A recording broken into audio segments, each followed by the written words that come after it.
Hi, Jeff Higley with Hotel News Now. We're here at the IHIF in Berlin, and I'm sitting with Sébastien Bazin from Accor. Sébastien, thank you for taking the time to talk to us today. Great to be with you. First of all, you've been with Accor for about 6 months now. What's been the most pleasant surprise for you during that time at the company? The team, seriously. I've been going on the field for the first 3 months, visiting 25 countries, met 1,000 people, 1,000 faces individually, talked to them, and I was stunned with the experience, the intelligence, and the attachment to Accor. So I know today that I guess with what we're going to be conducting as a plan, I can rely on that many individuals with only one objective, is to get Accor stronger. So the team, in a serious manner. Well, and you were talking this morning on the panel about the transparency that you want to have throughout Accor. Yeah. And that message has to resonate very well with the team as you're out there talking to them. It has to be. Accor, as big as it is, and it's a very big company, it's misunderstood because we haven't done enough pedagogy in telling people exactly what we do at best and why are we different from the others. Because we are indeed very different from our US peers. We're French, we're international, we're not present in America, we have 14 brands, we are in 93 countries, we have 160,000, and we happen to be the largest operator of hotels in the world. So let's admit it and let's explain to people that I guess why are we different and why we should be remaining different. And it comes with diagnostics of saying Accor for the last 40 years have been conducting two businesses, service operator, basically hoteliers like Choice, like Intercontinental, but we're also being an investor, and a very big investor in terms of ownership and different leases. So diagnostics-wise, fine, we have two viable businesses. Why don't we just conduct our way in a different manners, and let's basically have different skill sets, different missions, different objectives, different KPIs on basically those different teams. But there's a must, which is a big must.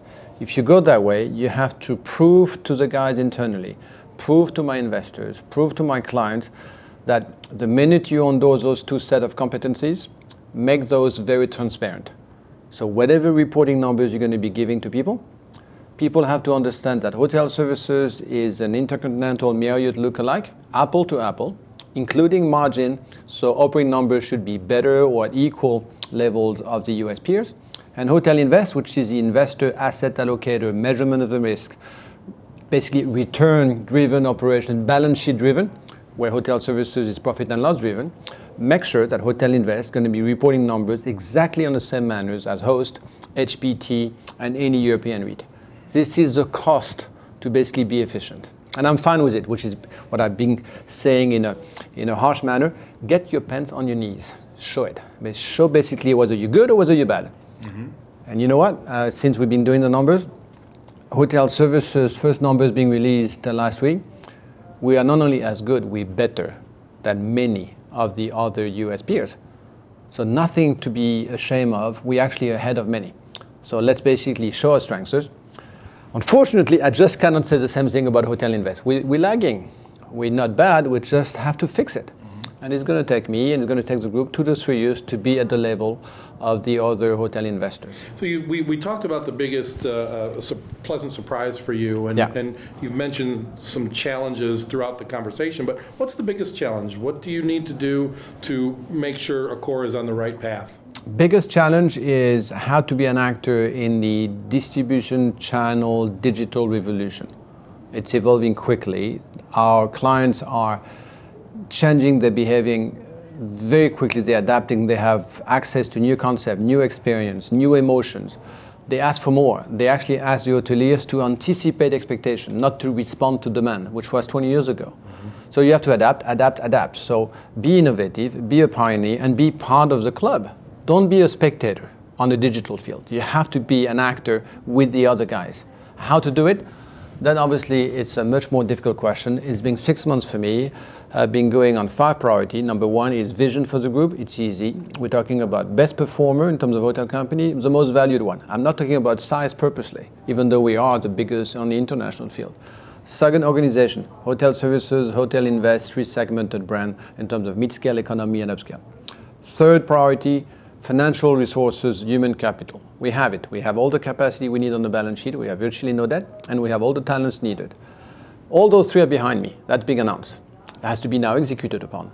The fourth is digital, CRM, loyalty, smart pricing, website friendly, applications on mobile, on tablets. That is undertaking, which is why we have the great fortune to have a new deputy CEO, Monsieur Badrinat. He's a top guy. He's coming from the telecom industry. He started yesterday morning. So let's give the guy the benefit of actually getting and diving in. And he's going to give me the roadmap in the next few months. Fifth priority, brand territories. So I have plenty on my plate to go through. So challenges for me is, it's not a matter of outside economic condition. We find Accor is very robust, very diversified. Is how should you be tackling and be in front on what your client are asking you to do in terms of actually brand recognition. I have three buzzwords which I've been giving the employees of Accor. One is agility. Agility means make things simple for you.